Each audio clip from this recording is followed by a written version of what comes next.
Thank you for coming to my session on building the AWS business case, or the approach to building the business case for adopting AWS. This presentation really is to give you some feelers for how we go about building business cases with our customers when they start the journey to AWS. So let me begin. We're going to talk about why establishing a business case is important, and actually for any business decision, clearly a business case is needed. Also, we'll cover off the types of business case that we typically see our customers building and how much information they actually need to generate and really to get to a decision, because that's the key thing, making a decision as quickly as possible. And when to build a business case, what are the drivers that make you want to actually build a business case for adopting the cloud?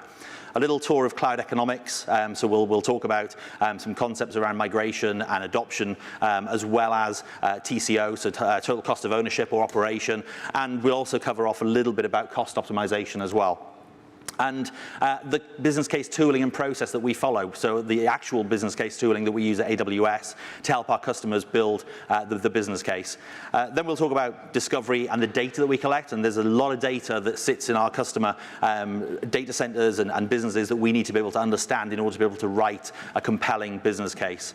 We'll look at data formats and then analyzing and normalizing the data and the kind of outputs that we generate as well. So they're the sort of key topics we'll cover. So why do we need to generate a business case? Well, an effective business case is really going to sell the concept of cloud in your organization. And we often find with our customers that there are those people in the organization who are already sold on cloud who just want to get on with it and do that. But then you have to actually give the organization reasons to move to cloud. And we heard earlier from some of our speakers talking about how difficult it is sometimes to get those concepts across, to get people to understand what cloud can do for the organization. And Amber did a great job of talking about her experiences as an enterprise CIO who had to get those messages across. And again, with the River Island story as well, selling the story of cloud is often something that's hard to do if you don't have a business case. So for us, an effective business case really is about creating a frictionless move to the cloud and giving you the justification for doing it. And business cases for us are about existing workloads, so migratable workloads, as well as net new workloads, so innovative new workloads that you want to land straight into the cloud and not necessarily have in a data center already. So for us, it's about the two types of workloads. And not only that, we often find other opportunities when we're talking to customers about the business case to do broader business transformation as well. So we look at areas in the organization where we can accelerate innovation, or we can drive increases in productivity. We have a big productivity problem in the UK in particular at the moment, and adoption of cloud can really drive those increases. And then reducing overall organizational risk is another key benefit of adopting the cloud as well. So we look at the sort of value benefits that sit around adopting cloud alongside the financial business case as well. So what does a business case really tell us? Well, first of all, it's going to let us know what the cost of getting into AWS is going to be. So if you're currently running an estate of servers in 4 or 5 data centers, you're going to have a fairly good idea of what that's costing you today. We will need to be able to know what it's going to take to migrate those workloads into AWS and land in a deployment in AWS. We also want to know what it costs to stay in AWS. So what's the operating cost once you've landed? What other benefits the business will gain by being in AWS? Will you become suddenly more agile? Will you be able to do things quicker with less bugs? Those sorts of benefits. And what are the costs of keeping application workloads where they are compared to AWS? So doing nothing to actually doing something with AWS.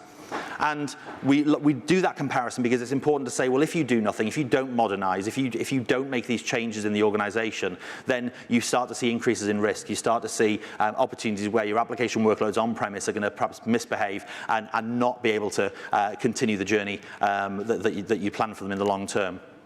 So, types of business case. We typically see really a starting business case which is directional. So our customers tend to be at the directional end, plus or minus 30% accurate. So a customer will be very happy to say, this is a business case where I'm currently paying £90 million a year for my data center estate. It's a standard chargeback model to my parent group, and I want to move to the cloud. Oh, and it's going to cost £24 million a year to do that same thing in AWS. That's a pretty compelling business case. So you tend not to need to do anything more in terms terms of doing anything other than a directional number. You know, if you've got a sort of £60 million saving a year, it's unlikely that it's going to be, you know, inaccurate if you've got those sorts of numbers. However, you do also need to drill down and do a detailed business case if you don't have that kind of knowledge about your estate. So what we tend to find is that customers move along a line, an axis of very directional, I'm happy with the numbers, it's as far as I need to go, to being very, very detailed. So I need the numbers, I need it to be perfect, it's got to be a business case I can present to the board and be within, you know, 1% accurate of the numbers that I'm going to be spending in AWS. So we tend to spend time working with customers on building out that directional business case with 1 or 2 days of low fidelity data collection, some directional advice around value benefits. It tends to have a limited scope in terms of the estate we look at. It may be just an application workload, a rack, just a single data center, and there's a presentation and a very simple Excel output. So, you know, a really, really simple business case we can turn around very, very quickly. All the way through to very, very detailed pieces of work, which in professional services take maybe 4 to 10 weeks. And the reason for that is we're doing very, very high fidelity data analysis. We're looking at servers and components and applications and memory consumption, and we're looking at things like peak usage of CPU and peak usage of memory and averages and all those sorts of things. So that we're collecting a lot of different data points that allow us to get to a very, very detailed business case. And somewhere along that line, all the customers will fit, and they'll be very happy to go with something that's right for them. And that's very much how we like to work. Obviously, we are customer obsessed. We want to make sure that we produce the business case that the customer needs. And actually, when you want to be a perfectionist and do the detailed business case and spend the 4 to 10 weeks and they say, no, I'm happy with the first draft, and you've done it in 1 or 2 days, it's a little disappointing, really, that you can't do the detailed version. So when do you build a business case? Well, you may have seen this chart before. This is our stages of adoption, and I know Thomas talked about stages of adoption in his keynote, but we have a concept here where our customers typically are in 1 of 4 stages of adoption of the cloud. First stage is project, and that's typically where they're bringing proof of concepts or development workloads into the cloud. They're just trying the cloud for the first time, getting a feel for what it can do for the organization. Then we have the foundational stage, and this is where we start to hook up internal business systems, internal IT to the cloud, a hybrid model where we are running production in both areas, both in the cloud and in our on-prem data centers. And then we hit the migration stage, which is really where we start to make a commitment to a fast-paced, scaled-out migration to the cloud. We're moving tens of thousands of servers potentially out to AWS. And once we've landed in the cloud, we then start to see very, very accelerated retirement of technical debt, and we start to see cloud-native apps drop directly into serverless microservices architectures. And we reach then a final stage of reinvention, which is where we take those monolithic applications we've moved into AWS, onto EC2, our standard compute unit, and we start to move those into being those serverless, AWS Lambda, API gateway type applications. So we're reinventing those applications after they've landed. So where do we build a business case? Well, actually, we do it at all 4 stages. So it's really, really important to realize that each stage is a gating criteria for a business case. You know, if you're going to move from EC2 in the migration stage onto a serverless environment, you need to be able to work out what it's going to cost you to run functions instead of code running on EC2 instances. So understanding the economics of that is really, really key, as is the first sort of decision to run a project in AWS as well. So that's when to build a business case. It's at all 4 stages. It's at all points where you're going to be dropping a workload into AWS. So let's just take a segue into cloud economics. And this chart is something that I've been showing to people and to customers really for about 2 years now at AWS. And it's a chart that shows a 5-year time scale. And we tend to work on the basis that a typical migration takes around 2 years. So the blue bit at the front there is what we call the migration bubble. And the migration bubble are all of the costs that are associated with getting your workloads and moving them into AWS. Or where it's a new workload, it's the adoption cost of AWS. So actually building out your landing zones, building out your security posture, all the things that you need to do to be able to actually get into the cloud. Also, the migration bubble could be things like training your teams, training staff, building out the types of people that you need in the organization to be able to execute the migration for you. So that's all migration bubble cost, and we call that the total cost of migration. We then have total cost of ownership, and we've often talked about total cost of ownership as being a business case, and it was very, very often as a former customer where I would speak to my CFO and say, we're moving workloads into AWS. What are we doing about the business case? And the answer was, we'll do a TCO, and that's all you got was just a TCO. And I needed to know what it was going to cost to get in, so the total cost of migration, plus what the operating cost was, but also how we're going to reduce cost. The problem you've got with TCO is that it's valid, or used to be valid, for 1 hour, because that was our smallest billing unit. As you now know, we have 1 second billing, okay? So TCO becomes a little bit of a problem because 1 second billing means that TCO should be the maximum you ever pay to get into AWS for that workload, because you should immediately be following with cost optimization. So driving down costs, right-sizing servers as you move in, but right-sizing servers as you're in the cloud as well. So being able to do continuous refreshes of instances, being able to do continuous changes of services within AWS is part and parcel of using AWS and the AWS story. So cost optimizing and reducing your costs from that TCO point and down is really what you should be doing from day one. So the TCO window is literally 1 second of time, and it should be the maximum you pay for that workload after it's landed. We also need to be able to extrapolate the payback period. At what point will this project wash its face? So when we've actually done the migration, how soon after migration are we going to see payback? Are we going to be spending less in AWS than we were on-prem? And you tend to see payback periods anywhere from a couple of months to maybe 1 to 2 years. And really anything over 2 years, there's possibly something wrong in the numbers, and we need to look at that in more detail. So you should be getting a decent payback period for any workloads you're moving into AWS, and certainly less than 2 years, I would say. And finally, we have value benefits. Value benefits are really those sort of things that you can't easily calculate, like how much more agile are we, or how many more application releases are we doing a week or a day because we've moved to the cloud.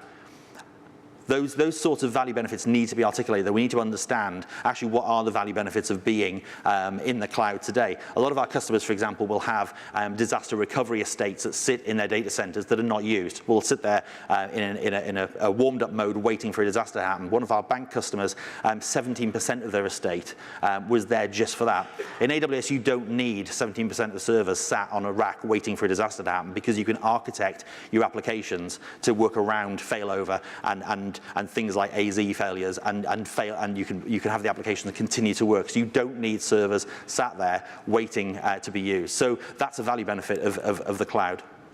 And the reason I took you on this sort of tour of cloud economics is that all of those things sit together and make up the business case. So we don't talk about TCO being the business case in isolation anymore. It's really all of those things that we want to calculate, which can lead to quite a complex process for building out the business case itself. So how do we do it?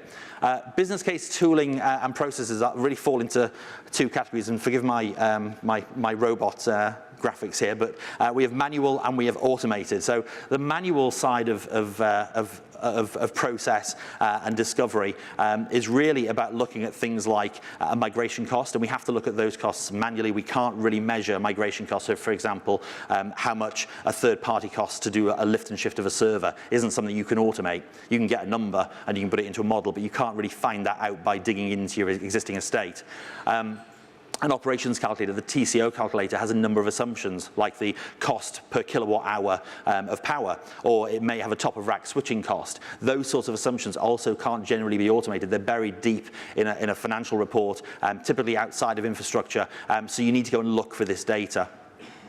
Similarly, with regards to resource efficiency, so in measuring people and the ability to save their time and allow them to do other innovative pieces of work in the organization, understanding people's roles and day-to-day tasks is a manual piece of work. And the 6 R's analysis, so understanding how my applications are going to go through Thomas Blood's chart earlier that showed you the route, I call it the underground map of how you get your app into the cloud or not. And we'll talk about that in a sec. And then basic financial analysis, how are you depreciating assets currently? Are we going to have to write off a data center that's got a 20-year lease on it? Those are considerations that should make it into the business case as well, because if you're not calculating that cost and there's suddenly a write-off in the accounts, the shareholders are not going to be happy. And business value analysis, so again, trying to understand what the business value benefits of the move will bring. On the automated side of tooling, we have a really rich ecosystem of automated tooling, everything from inventory, so discovery, through to building the business case, as well as things like dependency mapping and workload and data migration and validation of workloads when they've landed into AWS as well. So we have a number of tools set around those topic areas, and some of the partners are with us today. If they're not, please look them up, because they can help with your migration challenges.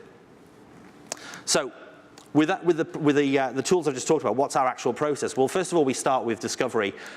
We do a little bit of analysis, quite a lot in some cases, and then we output the business case. So let's talk about discovery. First things first, we like to start with a bit of a fireside chat, which is a thing we do every year at reInvent with Andy, so we thought, well, we should do that with customers as well. So really, it's important that we find out about our customer. What are they trying to achieve? What are the business objectives for moving to the cloud? Because actually, that's what we need to work towards. This isn't an IT-centered conversation. This is a business conversation about business outcomes and business objectives. And it's important that we know what they are. We also need to know what challenges are going to come up in building the business case. A lot of people will say, well, actually, we don't pay for our infrastructure, it's free. Well, somebody in the organization is paying for the infrastructure. It might not be the infrastructure team that's paying for it. My favorite of all is we don't pay for power. And that was said to me by a customer who's in the nuclear generation game. They don't pay for power, they said. And I said, well, actually, your CFO probably is paying for the kilowatt per hours that you're consuming in your data centers. You're just not aware of that cost. So understanding those sorts of opaque numbers and getting access to them is going to be key to building out this business case. And also understanding what's driving the cloud adoption plan and turning that into the business case. So we focus on business objectives first, and then we get into the nitty-gritty of discovery.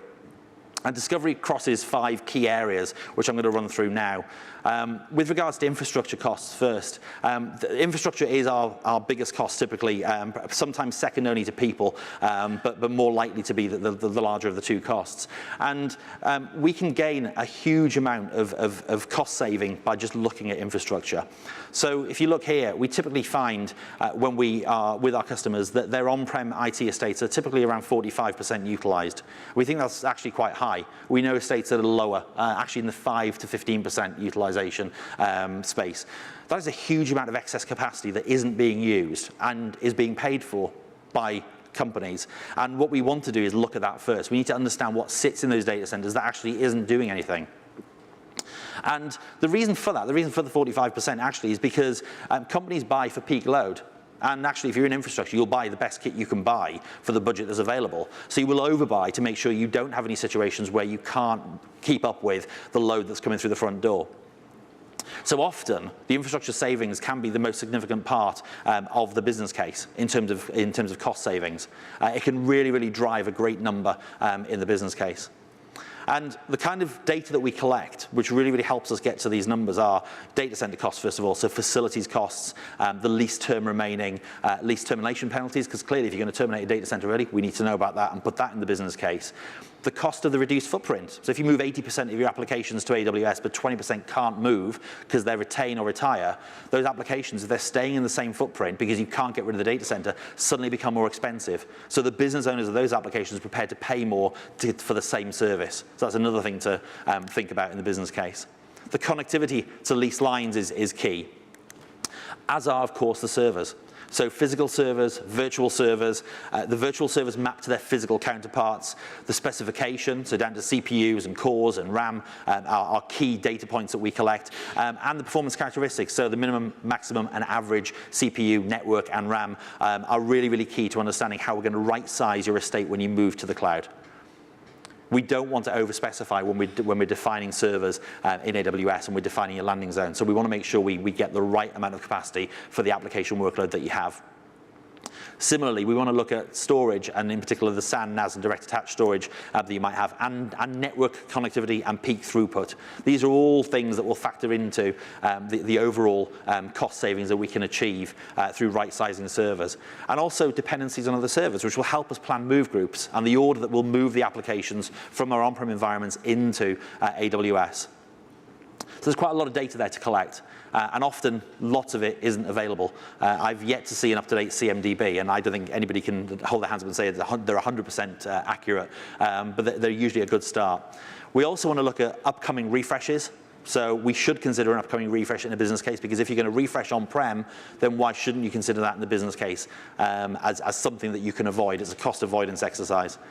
Any existing end-of-life plans, so you might have servers that are coming towards the end of life, and actually by freeing up kit on-prem, moving applications into AWS, you might be able to delay end-of-life plans for other applications by simply reusing kit that you've got, that you've freed up, and using it for applications that simply can't move to the cloud. So starting to optimize spend even on-prem while moving to AWS is a key thing. Dates purchased, instantiated, and time remaining on CapEx are key, as is the cost of purchase when the asset was instantiated, and whether or not that is coterminous with CapEx. And also, are there any lease penalties that sit around that? Any depreciation or amortization that you're doing. Now, most assets will be depreciated, not amortized. But we look at both. And data center management costs, so non-third-party maintenance and support costs that we typically see in data centers for our customers.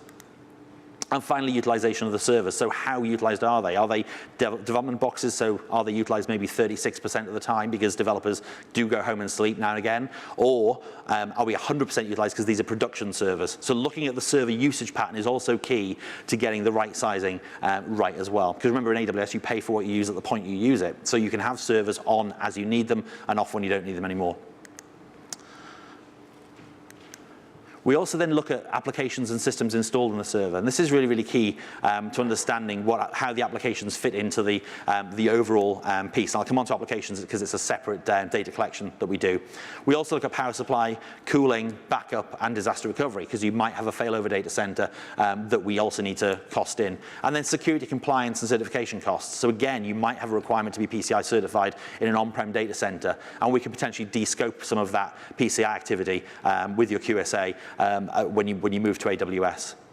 Any end-of-life costs, so actually decommissioning costs of data centers, anything you have to put back as it was before you bought or leased the data center, and then ongoing decommissioning costs and other costs. So this was an interesting one, because I was with a customer and they had 5 gardeners employed in the data centers because the data center looked like that. And I thought it was quite a nice looking data center, but it was because they had full-time gardeners on the payroll managing the estate, basically, the physical landscaping of the data center. It's a Swiss company. It looks very Swiss, actually. And it's incredible to find these small amounts of cash actually can add up to an overall cost that you don't need to experience in AWS.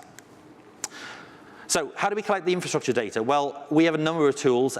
From an automated perspective, there are the partner tooling tools we looked at earlier, so things like application discovery service. But if it comes down to it, we can collect with a good old-fashioned spreadsheet where we look at things like application assumptions and actual server statistics and server information, and we'll pull all that into a model that we then feed into a tool that we have internally. So that's our sort of key way of collecting infrastructure costs. On application costs, we look at the applications themselves, so the number of application workloads, how those map to the underlying servers, because again, that will affect move groups and how we plan the move to AWS. And actually what we want to do is defrag the data center in the most cost-effective way possible. So moving applications that can move easily, or moving applications that perhaps have the highest costs, are a good number of candidates to go out first, because you then start to build up an ability not to spend too much budget in getting the migration done. The budget almost writes itself. We also establish workload dependencies, actually between servers and between the workloads themselves. So, how many dependencies on Active Directory do we have? We might need to move the Active Directory servers first. So those sorts of things. We also look at OS licensing and the underlying OS. So, if you're running lots and lots of Red Hat Linux, Red Hat's great, lots of customers use it, and they're a fantastic partner, but you might decide you don't want to pay license fees for Linux anymore, so you could switch to Amazon Linux. It's based on CentOS, so it's a straightforward move, unless you have compiled kernels and you're using custom kernels for your applications, in which case you might have to stay with the version of Linux that you're running. But it's something to look at and can bring significant savings. Also, upcoming application changes is something to factor in. Are you going to make changes before the migration, before the lift and shift to AWS, or after you've landed? Because again, you might have different techniques once you've landed. You may have adopted a DevSecOps culture in AWS, which means that you're able to actually get your changes done quicker when you've landed in the cloud than if you were remaining on-prem and then moved. And consider the application migration pattern. So that's, again, Thomas's slide earlier that showed the routes that you can take your applications. That's another key thing to consider. You know, are we going to do R1s, so we're going to leave them as they are, R2, which is we're going to retire, or R3 lift and shift, or R4, I think he called it tinker and shift, where we slightly change the applications and make them work in the cloud. And we also want to consider application maintenance costs, so ongoing innovation, ongoing development, and bug fixes that might be scheduled. And also, is there a managed service organization actually managing those applications for me? Because how is their role going to change in this move to the cloud as well? And similarly, regulation and compliance. You know, what are those workloads subject to in terms of regulatory and compliance regimes? The licensing landscape, the transferability of licenses, so the ability to bring, for example, MSDN developer licenses onto dedicated hosts in AWS, and therefore save yourself the cost of having to buy licenses specifically for the cloud. It's something we often do in the business cases. And any upcoming license renewals, we have a great marketplace, so a lot of common off-the-shelf commercial software packages sit in our marketplace today. So it's often the case of just backing up your configuration and moving that into an AWS marketplace instance.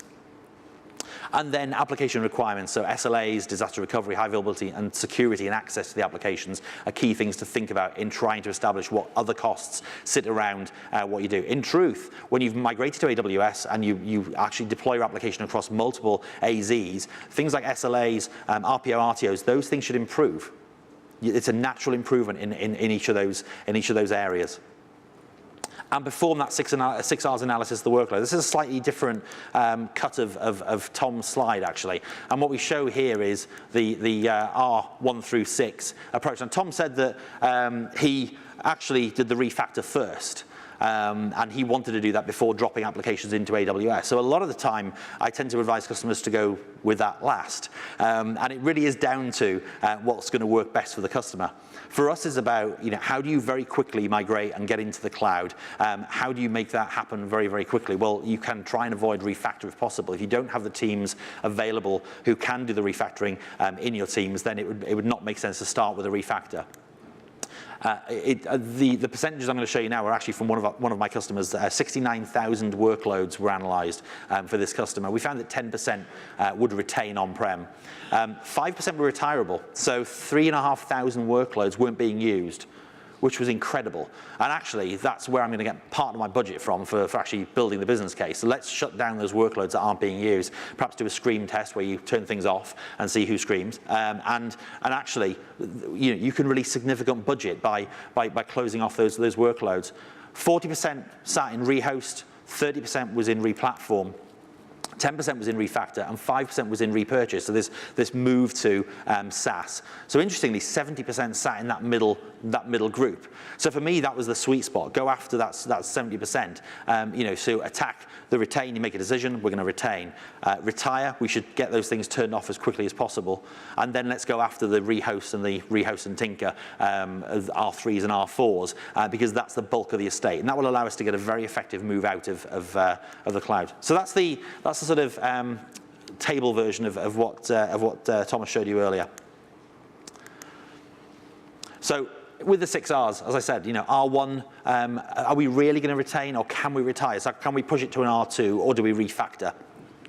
With R3s, they're great, but do we want to look at an R4? So perhaps rather than using Oracle on EC2, do we use Oracle in RDS? Or actually, do we use Aurora in RDS? Even better. R4 to R3, actually, if we can't tweak something and we can't make it work in the cloud, let's revert back to doing a lift and shift. And similarly, an R5, do we really want to refactor right now, or can we get by with an R4, a re-architect?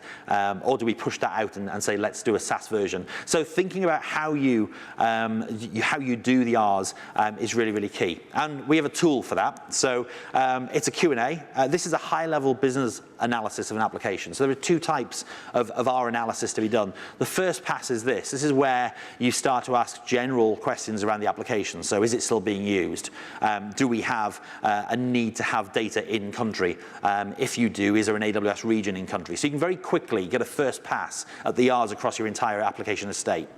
And what you are then able to do is iterate and do the technical pass of the applications. So we've answered the question whether, from a business perspective, we can move an application to AWS, but can we technically do it is the next level. And we take those numbers and we flow them into yet another spreadsheet and into our model. And from that, we're able to actually calculate our migration costs. And the migration bubble, actually, that we saw earlier in one of the earlier charts. From a migration cost perspective, we need to calculate a number of different things. So first of all, planning and designing the migration itself, the development effort that's needed, testing effort, acceptance, deployment, and then obviously landing zone configurations and licensing and data migration and cutover, and of course the rollback plan, because if it all goes wrong, how do we get back to where we were? So a number of costs that sit in the migration bubble that go over and above just simply migrating servers and moving and just moving servers to AWS. The duplicate environment. So that bubble that we saw on the chart earlier, the migration bubble, is your costs, and above that are AWS costs that sit around your use of 2 environments while you're doing a migration. Training and certification of individuals, and then the migration velocity. How quickly we're going to move to AWS and in what order. And we have an application prioritization approach. So we will look at things like cost, risk, and time as being the first sort of things we look at with a customer, but then actually individual application drivers, like, for example, transaction loads. We might find that an application is particularly busy right now and is failing. Well, is that a candidate to move first? Or actually, from a business criticality perspective, do we have a frequently used application that simply cannot fail? We have to get that moved first. So lots and lots of application drivers that really will drive how we're going to move and plan our move groups and our moves to AWS. So how do we calculate migration costs? Well, we have a migration cost calculator, as you would suspect, and what we do is take the R analysis that we talked about, and we throw that into the calculator, and it will output an actual migration cost estimate. It'll actually tell us what it looks like to move those applications into AWS. And that's available for you to look at. From a people perspective, we want to look at people costs. So this is resource costs, resource efficiencies. So things like recruitment, retention, replacement, and retirement costs, and what people are actually doing with their time, and what training and development costs we might have in the move to AWS. Now, this is really an interesting topic because we want to talk about people being able to do other jobs in the organization. So time saved can be used for innovation, can be used to drive the organization forward. We don't necessarily want to talk about the fact that you might have headcount reductions as a result of the move to the cloud. And in fact, it is about being able to innovate faster and do more things, and people not doing undifferentiated heavy lifting. So people not doing database backups or database failovers or managing infrastructure, because all of that is automated in AWS and can be managed for you. So what you're actually looking to do is to take the people you've got and retrain them to be able to do much, much more high-level work than they're currently doing. Similarly, direct people costs, so contractor costs, are another key area to look at as well. So what are the contractors actually doing, and what are their activities day to day with the workloads? So another area that we put into the business case as well. And working with one of our bank customers here in the UK, we found that just in the infrastructure team, there was a 56% cost saving, or resource efficiency saving, for people that worked in the infrastructure team, which was phenomenal. It was another big number that could go into the business case. And what it allowed is that organization to say, do you know what, we're going to do 20% time. We're going to give people 1 day a week where they can innovate, where they can do new stuff that they weren't previously able to do. Suddenly the organization is awash with infrastructure people or developers or scarce resources because of this ability to move to the cloud. How do we capture people costs? Well, we have a model that sits around really all of the roles that sit in a typical on-premise estate. So everything from infrastructure to network ops to server engineering, people racking and stacking, QA and test engineers. We literally have gone to town and done every single job description you can imagine with all of the tasks that sit in that job. And by using the model, we're able then to present out an actual time-saving number. So on this slide, we have a 29.8% time saving with the analysis we did with this particular workforce. So the resource efficiencies are another area that should definitely make it into the business case. On third-party costs, this is contractors and MSOs, people managing your data centers. And I was with a broadcast customer of ours very recently, and we talked about the benefits of using AWS. And I asked the question, how long will it take you to get a server racked, stacked, and an IP address addressable? And the head of infrastructure said to me about 8 weeks, which I thought was pretty fast because it was an offshored solution, lots of change requests required. And 8 weeks seemed quite nippy, I thought. Then we talked about the benefits of the cloud, the benefits of AWS. And I said, okay, so how long do you think it'll take you to get an instance up and running in AWS? And he said about 8 weeks. And the reason for that was that he'd assumed that the same processes, the same change request procedure would be followed in AWS as has been done on-prem. Now, we all know it's about 2 minutes for an instance to come up and be ready with an IP address addressable. So no developer's going to wait 8 weeks for an AWS instance. So there needs to be a consideration of third-party costs in your business case because your third-party contracts are going to change. So understanding what you're being charged for in terms of fixed costs for things like maintenance, but also things like innovation and change requests are key areas of the business case that can really drive home, again, some pretty exciting numbers. So you're going to experience potentially variation penalties, early termination penalties. Those need to be factored into the business case as well. And things like software licenses, so third-party orchestration tools, multi-cloud tools will all be part and parcel of that sort of discussion.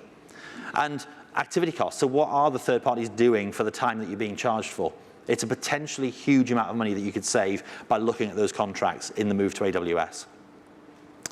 So then we come on to data formats. So we collect data in a variety of formats, and really for us it's anything the customer gives us. So we see Excel and CSVs and vCenter exports and application discovery service exports and everything in between. And we have to build models and tools really just to absorb those inputs. And often we see cut and pasted from multiple sources. We will typically see a CMDB export with a vCenter export and an ADS export. We somehow have to plug all that together and make it look sensible and then check it with the customer. So we often see that. We often see the errors, omissions, and missing data, and things like range errors. So the fact that a particular Dell server can have 400 CPUs in it is probably not true. So understanding that, or you might have a server that's running with 512 gigabytes of RAM and 1 CPU.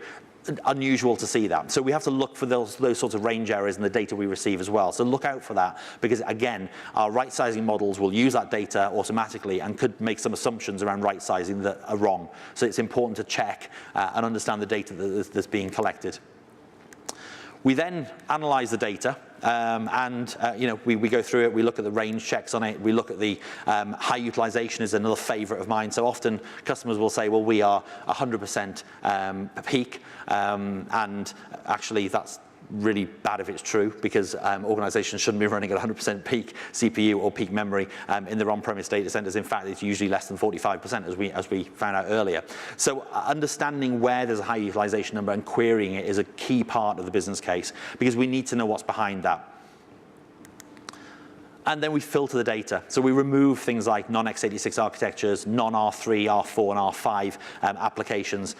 So we start with the full data set and then filter down. So we end up ultimately with a smaller data set that we can then turn into the business case.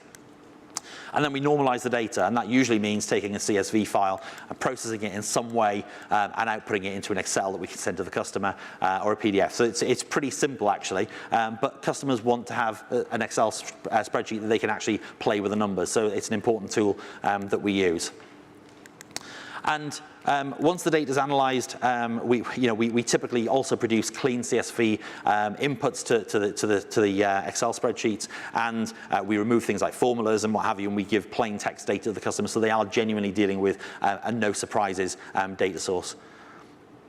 And the outputs that we put out, again, will depend on the type of business case we're writing. So if it's a high-level business case, directional in nature, then typically an executive presentation and a backing spreadsheet is enough. But if it's really, really detailed and the customer wants us to go into a lot of detail about the overall approach to the business case, then we'll look at source data, the analyzed data. We will calculate a total cost of migration, a total cost of ownership, the cost optimization factors as well, and then value benefits. We will also calculate things like ROI, and we'll also calculate net present value of the project, as well as things like the marginal internal rate of return of a project as well. So key business metrics that the organization will use to stack up a cloud migration project to next to any other projects that they're currently considering. So a large number of potential outputs and a summary presentation. And with all that being said and done, we will have done all this great work, and ultimately one slide will make it to board, and the decision will be made or not to adopt the cloud. So that's our approach to the business case, and I've reached the end of my deck. Does anybody have any questions while we have a minute or two? I thought might as well ask a few while I've got an audience. You go first. Don't you recommend AWS discovery tools for this SSI data discovery? So the question was, can we use application discovery service for this? Yes, we can. So ADS is an agent and agentless based tool that we can use. The outputs from that can be taken into our tooling here. A lot of people are moving towards private cloud for people who have got PCI requirements and additional data and security. In the previous speaker was Sterling Bank and also I think Capital One that you've moved into the cloud as well. Do you still provide dedicated areas and SLAs that relate to that for financial services, or you've got around with the auditors? So the SLAs are available on the website. So our SLAs are all published, and we do have dedicated servers, dedicated instances, and dedicated hosts that are available for so you can group your applications into your kit basically. So that is available in AWS. Have you triggered a rollback plan, and what was the event that stimulated? Usually the test failures. So often, if you've done a lift and shift, you may have some data corruption that's happened in the transfer, or you may find that the software just doesn't work. So maybe they've miscoded IP addresses, or DNS entries have not been updated correctly. So a number of different potential failures that would trigger a rollback plan. Do you have a different pricing model for if you've got CapEx but not OpEx in your partner migration program? When you say different pricing model, what do you mean? Well, on the basis that if you've got on-prem or you're using a third-party provider at the moment in a geographic data center and you wanted to move to yourselves, but if I'm allocating because my overall business profitability is based on reducing the OpEx, but the CapEx is not an issue.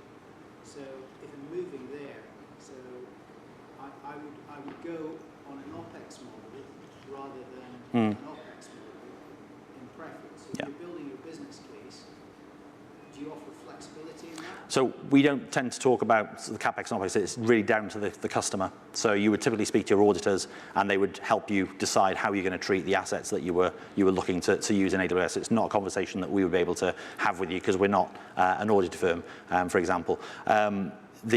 In terms of what I tend to see when I'm doing business cases with the customers, I tend to see actually a reduction in CapEx and OpEx, which is actually what you want to have happen, because one keeps shareholders happy, one keeps the CFO happy. So I'm genuinely seeing a drop in both actually. But in terms of the treatment, that's definitely something for your audit firm. Okay, the clock's flashing. I've got one more question, but I'll take it after we finish, if that's okay, because I'm being pulled off stage with a metaphorical hook. Thank you very much, everybody. I hope you enjoyed that, and I'll see you in a later session today. Thank you.